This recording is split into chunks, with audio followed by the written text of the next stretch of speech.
perfect timing on Paige. She just looked at me and I was like, oh, I remember. Where you are in the world is not an issue. It's a non-issue. Get over it. You know, if you're in the country or whatever, the internet, man. And you can do anything. And this is how small the fucking world is, right? Paige's cousin, where do you live, Paige? Hobart, plays on my basketball team in Maroochydore. Right? So where does your fucking friends, what company do they own? Like someone in your lawn bowls team probably owns Pentagram, their cousin or something. So it doesn't matter where you are, put it on your sleeve or, you know, your heart, this thing. Let your mind and your heart have a bit of fun. Fuck, I will be here tomorrow, Matt. I'm really sorry. And just finally, Ali, the power of the mind. You know, it's a big deal. And that's what you sort of talked about. Like, imagine like the burns victims. Imagine your kid is getting bandages taken off them. And now try and reposition your mind into a place where change your life. You know? Like, fucking do it. Like, just put your mind where you need to put it to go and do what the fuck you want to do. Because no one gives a fuck if you're a sad fuck. You know, well, they do. They'll be like, they're there, and then they're going to pick their really well-positioned mind and go and change the world. And that's what I'm going to talk about. So no one says it better than this little movie I want to play you, because I show this to people, and I really hope to see some stuff. Yeah, you know what I mean. Go, I just want to play a video real quick. So many good Dougs at that school. So that was just a beautiful thing. Oh, this is the design conference. And what the hell? I don't remember where we go from here, but we're close. We're close. We're fucking so close, Dick. Yeah, so we sort of thought about, damn it, what happens after Juan, dude? We thought about Juan. Oh, okay, no, we're wrapping up. We're wrapping up. This is good. So basically what we wanted to talk about was the commercial side of things when we started to get to a place where we're like now represented by a few different agencies. We have people on the East Coast, West Coast, Hong Kong, and like, it's trying to find a balance between like doing, because you're not only taking a job, you're using your time and energy, right? You're working. And if you spend all your time and energy doing something you don't want to do for money, you're fucked. So it's tempting as hell, right? You hear a budget from Perrier, and they're like, you give you $100,000, and but you gotta like dress up like a fruit, and you gotta fucking, and you're like, fuck, I'll dress up as a fruit for $100,000. I'll do whatever the fuck. We would do that right now. But not if someone told us to do that. Let's go. Let's go. Drop your pants, Perrier. Anyways. The point is that, yeah, we tried to find this balance in what we did. And we thought about Juan.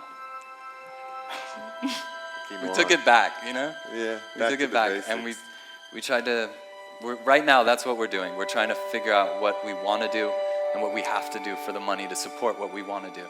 And that's what we're going to continue to do. And what do you want to say anything before we talk about Pearl? I'm wiped out, bro. I'm wiped out. You just take him to church. Yeah, okay. Fuck, man. Okay. I think that was it, man. And I know there's a lot of you in the same position, or you want to be in the position we're in, and it doesn't get better.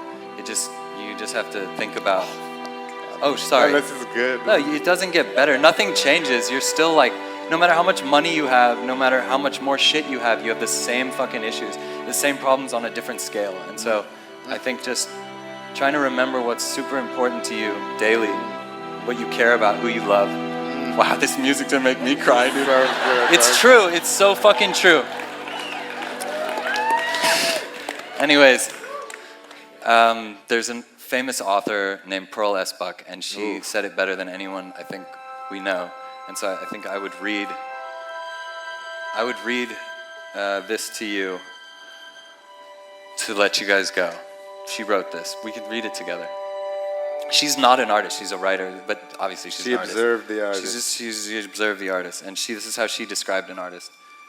The truly creative mind in any field is no more than this: a human creature born abnormally, inhumanely sensitive.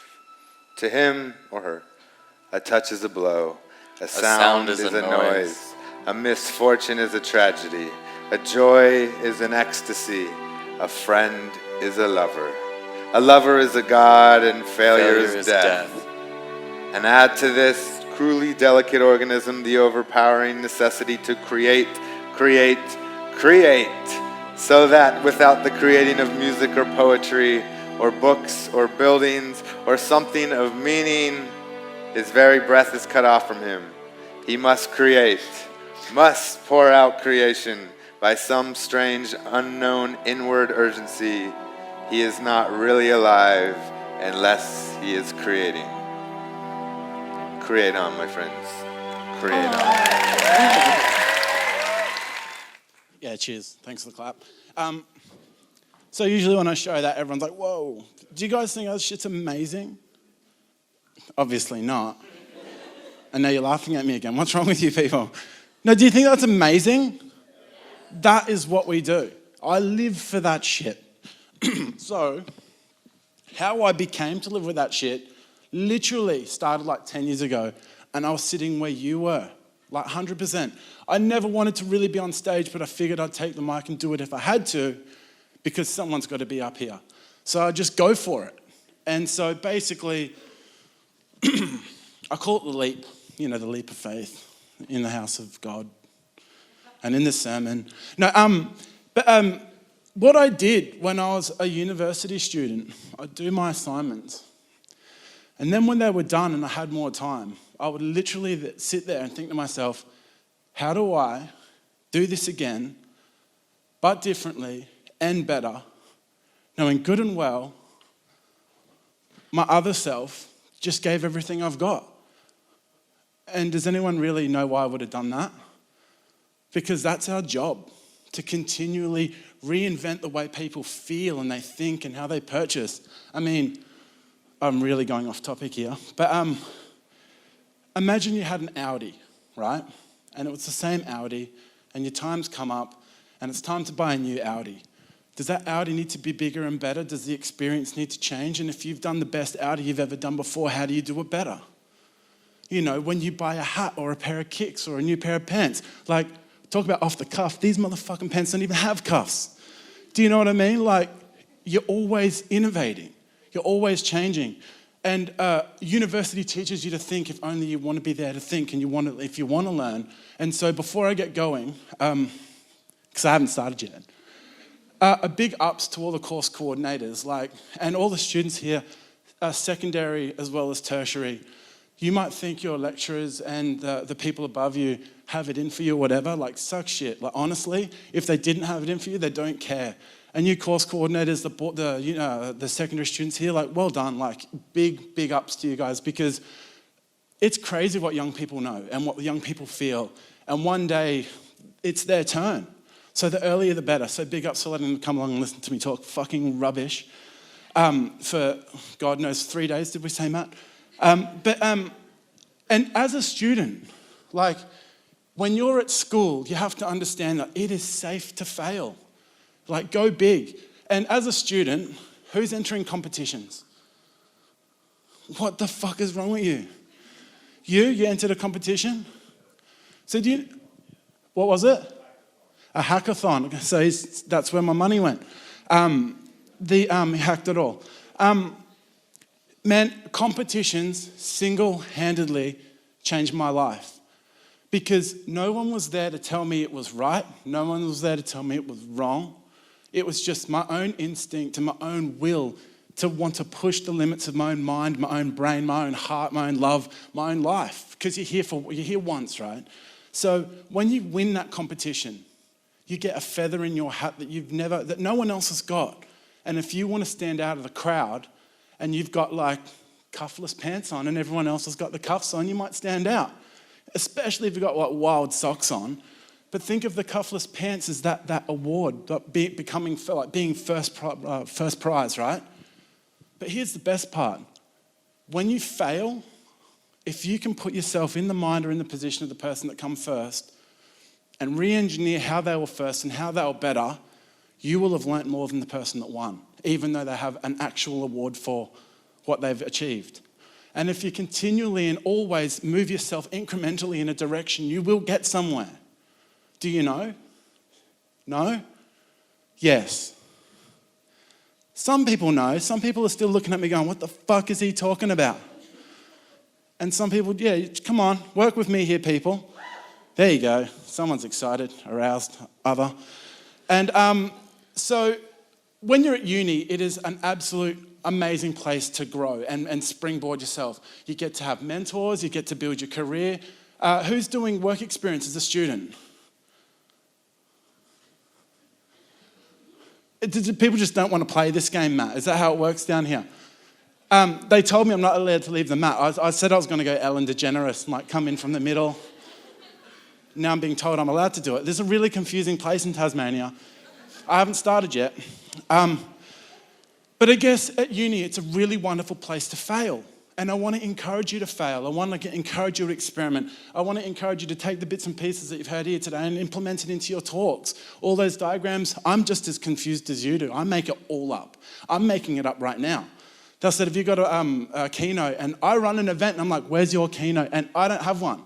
I feel like a complete idiot. But I have some really great things to share with you. So when you're at uni, there are people out there that want to help you. They will mentor. What an amazing thing. If you reach out to an agency and tell them that you want help, do you think they're going to say, no, we're not going to help you? I don't think so. They might give you a week, they might give you a day, they might give you a weekend, but put yourself out there and say, I've done work experience. It makes you more hireable. Find a mentor. I mean, your lecturers are wonderful mentors, but they have so many children to look after, and you ask any mother or father who's their favourite child, and the good ones will say they like them all.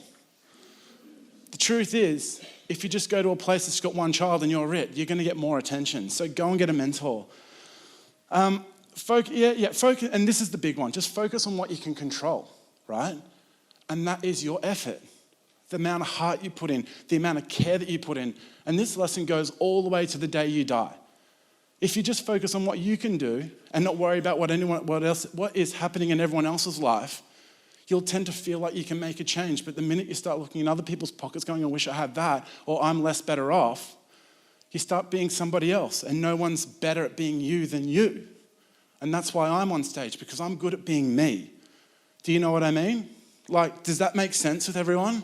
Because no one else can be me. So be you, man. Celebrate you all day, every day. Day. I'm still on the first page. I'm in uni, right? I'm entering competitions, right? My friend says to me, yo, dude, you have to enter this competition. I'm doing work experience. I get this call, and I'm like, sweet, I'll do it. And Lion Nathan, which are a beer company, they own lots of beers. They've given Tui's all this money to fly 4 creative people around the world. So I was like, yep, cool. Long story short, work experience. I just open up the laptop, press record, and I start doing the Matt Haynes show. Hey, what's up? It's Matt Haynes. Believe in yourself. Do this, do that. Woohoo. I get a call the next day. They're like, you're amazing. And I'm like, I know. And no, but I was like, really? But inside I was like, yeah, I know. And they were like, you need to come and do the interview. And this thing, man, there must have been thousands of entries, and it was all about being flown around the world to meet your mentor. And of course, I wanted to meet Steve Jobs and Dr. Dre, because who doesn't want to smoke weed with Dr. Dre, right? Because I do, really. Dr. Dre, if you're out there watching me, you and me, boy, let's do it. Bro, brother, legend. And anyways, I won the competition. And I got sent around the world. I got to meet Anthony Lister, the artist that we spoke about earlier, hang out with Kill Pixie in LA, met my favorite designer, Tony Akabashio. And long story short, me and Lister in Pennsylvania hanging out with Bam Margera. So I designed a skateboard for Bam Margera. He signed it. It's sitting on my wall, blah, blah, blah, blah, blah. I've left out a lot of details that you're not allowed to talk about. And I came home and we had a follow-up, because mine was kind of a cool story. And it ended up on Fox, and the other people that went were edited out. Sorry, guys. And so it was Matt Haynes and the 6 beers of awesome. And one of the things they asked me was, could we have done anything better? Feedback. Human-centered design, I think that's the term. And I said, well, you didn't send me to my hero, you just made money off me. How about you buy me a computer or whatever? I'm really going off script here. But when I got home, I sat down, I was like, what did I learn? Out of this brilliant opportunity. And that was meeting all these people made the world feel a whole lot smaller. Much smaller than you imagine. I actually hung out with more Australians on the trip in the USA than I did Americans, which was kind of a spin out. And that's a lie, actually. Just a lot of Australians. There was heaps of Americans in America. And I decided, flat stick, that, what did I decide? I'm lost. I'm at the end of the page. Can someone make the noise so I can turn it over? Thank you. That was all theatrics, just so you know. There's still notes on that side. Just going bing, bong, back. Long story short, I figured out if I can't take everyone around the world, why don't I bring the world to everyone? Because everyone deserves the opportunity to be right here where you are, listening to fucking all sorts of fucking weirdos waffle on about God knows what, God's house. And we're in a church if you're at home. Hallelujah. And then Matt said, on the first day we will eat naan bread. Naan, it's like ATM machine. But I decided to do the design conference. Why? Why not? So out of uni, I started an agency with all these other guys who were my mentors, and we did this, that, and the other. And I'm in the studio one day, and I've got Vaughan Blakey, who was the editor of Monster Children, on the phone, on this hand. Christ, I need another hand. And on this hand, I've got Claudio Carac from Billabong, and I've got two mobile phones talking to each other on loudspeaker. And this is just how it happens. It's the craziest shit. It literally happens exactly how you would imagine it would happen. And if you've got a wild imagination, it happens really wild. So I got two people going, I'll talk if you talk, if I'll talk if you talk. And they said, yeah. And I said, thank you, boom. And TDC was launched. We were away. And what was crazy in that one instance is that, if you don't mind. Oh, yeah, yes. It's like I just bowled a hat trick. I saw Everest for the first time. I saw what I could do with my life. I saw the big mountain and I was like, have I got my back packed? Did I go hard at uni? Can I look myself in the mirror and say, yeah, I'm ready to fail, knowing that I can get up and go, fuck it. What else did I have to lose, right? I was in Ali's classroom fucking flogging it for like years on end. I don't know why she let me come back. But seeing's believing, having a crack, inch, like I was saying just before, a step in the right direction always, no matter what, just keep going. You keep stepping to the left far enough, on earth you'll come all the way around, back where you started, but you will go somewhere, but you want to end up where you desired. In my mind, what a thing. Can you believe it's like a muscle? I can do that. Anyways, so if you can dream a vision, you're halfway there. And the bigger, the better. We'll go there in a minute, ladies and gentlemen, and people of the congregation. So you saw what TDC was. It's exactly what I always wanted it to be. And where we're going next, I'm not quite sure. But one thing that struck me was that I didn't really have that idea. It sort of came to me. And I start to wonder, maybe ideas are also, I'm giving this corner a workout. I'm going to go over here. How's that? You get a better view? Good. Ideas are like entities. And if you don't take advantage of the idea, it's not because it's a bad one, a good one, or other. Your idea is going to go and jump onto somebody else's body and see if they will put it into action. So TDC was nothing more than me coming home and going, how good would it be if my community was like I was inspired to do great things for the benefit of people that we don't know? And that was well articulated on my behalf, might I add. However, it wasn't like that at the start because there was like money and like logistics and how do you switch on the microphone, because the first TDC was so bad. Oh man. I ran a Cat5 cable HDMI from, I had a lectern back in those days. This is advanced shit. Out of the lectern, up the cinema, into the projector, went boom. And all the sponsors, the stuff that you're seeing now was just like my rolling desktop on my Apple. And I was like, fuck yeah, this is exactly how they do it. The audio was horrible. It was $35 and so many people came. So many people. And one of the most vivid memories I still have of the whole thing was I was sitting there, hands on hips. I can't do it because it's like, hand on hip for this example. And one of my high school teachers was there, and she's like, how fucking good is this? That this is happening in Maroochydore.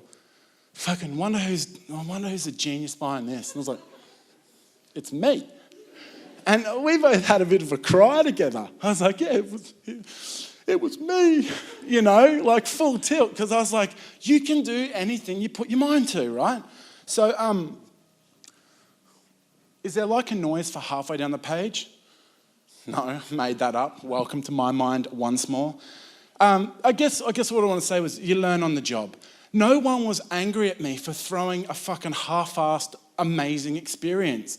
Because in my mind, and even if someone was so terribly upset, I could give them their $35 back and be like, look, I'm sorry. And then quietly in my mind be like, you go fucking run a conference and see how you feel. You know what I mean? Like, I had a permanent diaper on, like an adult one, and I just wore real baggy pants. No, I did not. Ridiculous. But my point is, you learn on the job, right? Was that a good one? Lol. I'm in so much trouble. And you learn on the job. And so in 2013, we'd gone Sunny Coast, Gold Coast, because what happened was I saw this. Are you joking? I've only got 5 minutes. I'm in 2013. Oh, Christ. Oh, I'm going to go fast. So learn on the job. It's okay to fail. Recognize opportunities when you see them. Like, you just know you can't sleep when a good opportunity's there, and keep poking holes into it so you can sleep and discount it. In 2013, I invited way too many people to the conference. Nobody got back to me. And then everyone got back to me. I literally doubled the size of the event, moved it to Brisbane, and started pushing my snowball up the mountain. I was like, I got this. And then, yeah, fuck, this is going to be really, really rank now that it's fast. That's the quickest 30 minutes of my life. Rehearse your talks. I've done this 1,000 times, but not this well. So 2014-15, we went into state, and I failed so hard. I lost all my money. I had to cancel a show at one place. I felt horrible. And that was horrible. It's going to be really hard to fucking do this now. Point. If you give more than you take, there'll always be loads left over. And if everyone in your crew does the same thing, the surplus is what you can really do some great things with. Like what we're doing here today is going to have benefit for somebody in this audience beyond belief. And it'll be worth every cent of energy or love or heart that was put into this. And it will probably be one of the younger people here. Because one of the crazy things is, which I thought I'd touch on, is who's 15? 16? 17? January 17? No, December. Anyways, I'm trying to figure out who the youngest person was. I digress. The jobs that we have today won't exist when you go for a job when you're my age. I promise you. Prue Jones stand at my event, one of the most amazing women I've ever said, and literally said, in 7 years from today, which was 2 years ago, we won't be driving combustion cars. That's weird. It's like cassette tapes. Like cars will be cassette tapes to the young people here. Crazy. Never mind. How many of those 5 minutes have I still got left? You said 10. Oh, what the fuck, man? You're really working against me. Let's just start here, 2016 to 2018.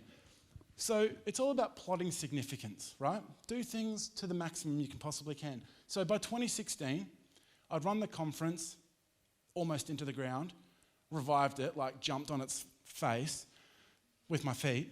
And then, who giggled? I like you. And then the Brisbane Powerhouse literally reached out to me and said, we like you, come over to our facility. We went from 300 people to 600 people in the blink of an eye. I couldn't believe it. I walked down on stage this first time and got a fucking ovation. People cheered because it was for them. And this is great. Hold on a second. If you put yourself in the shoes of your customer, you will always come out on top. It will take longer, but what I believe, honestly, what goes up slowly can only come down slowly. People will give you a chance if you fucking deserve it. I truly believe that. So at my conference now, the philosophy goes like this. I'm last, and I need to be happy. When I'm not happy, that's arguable that that's okay, but not for long. But if my sponsors aren't happy, I'm fucked. And I'm happy when they're happy. My sponsors are happy when there's people in the audience, so I need to make sure the speakers are happy, because they like to sponsor events that have great speakers. In order to have the speakers happy, I need to have large audiences that are going to applaud at their amazing work that they put in, because some of the talks that come at my conference are just like, holy fucking crap. Like that there for me was the cream of the cake of the cream, creme de la creme, something like that. Anyways, put yourself in the shoes of your customer and you will understand exactly what it is that you need to do in order to be successful. And it starts with this. Next time you're upset, fix that problem. If you trip getting on the bus, figure out a way to make the bus better to get on. Anything in your life that gives you the shits is an opportunity for you to be great. And when you're great, you get rich. And when you get rich, you get fucking happy. You can have kids and all that sort of stuff. I'm serious. Because I ain't working no 9 to 5. And that's called plotting significance. Yeah, fix problems for yourself. That's good. Now, going forward, has anyone been in that ball at Mona? Fucking hell. Do I really have 5 minutes? Well, you guys are super confusing. Tone, my grandpa taught me to whistle. All right, can I just finish? Is it over 30 minutes, actually? Christ. Go in the ball at Mona. It's fucking trippy as fuck. It's amazing. You just don't know what you're doing. And when you get out, you just want to go back in. My eyes were bleeding. I wouldn't blink. And there was one point I didn't know if my eyes were open or not. I was proper tripping balls. Don't do drugs. I'm going to finish on this. And I want you to just think about it a little bit, just a little bit, maybe a lot of bit. But if you can, just do it. Well, why not? Because it's fun. If you didn't know how old you are, would you act different? Thanks for having me, gang.